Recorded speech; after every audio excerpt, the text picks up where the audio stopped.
sang cái hi đầu Giêsu to ân khom sinh cái hi amma nei thon pi sinh quay lại muôn na các chi giống mê amma nei thon pi sinh sinh hồn pi sinh hồn pi sinh hồn pi sinh quay lại muôn na chỉ sống lên chính hàng lệ phai trong gió xin sống lên ama đây hồn pi sinh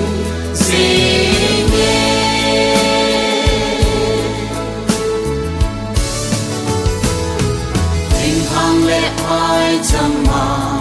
cả cuộc xin lễ na mừng na sông amma nei thon pi sinh quay lại muôn na các chi giống mê amma nei thon pi sinh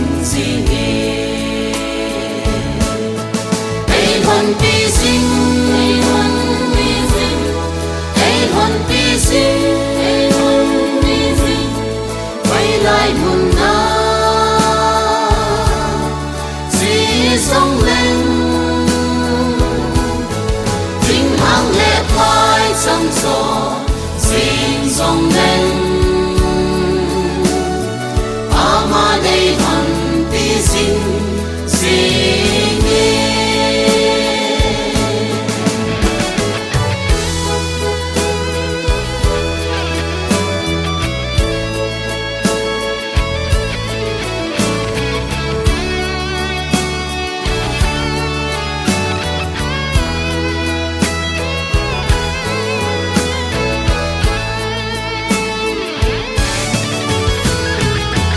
chẳng hạt na a dòng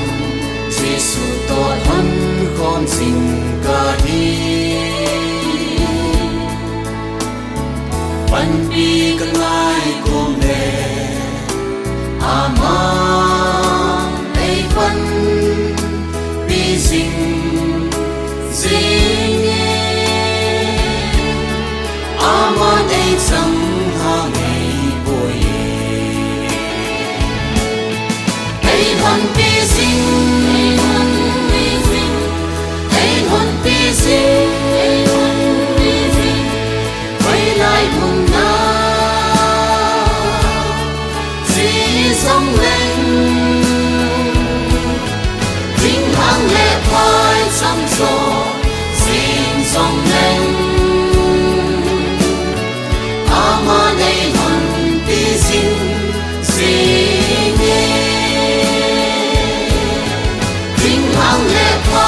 trong gió xin sống lên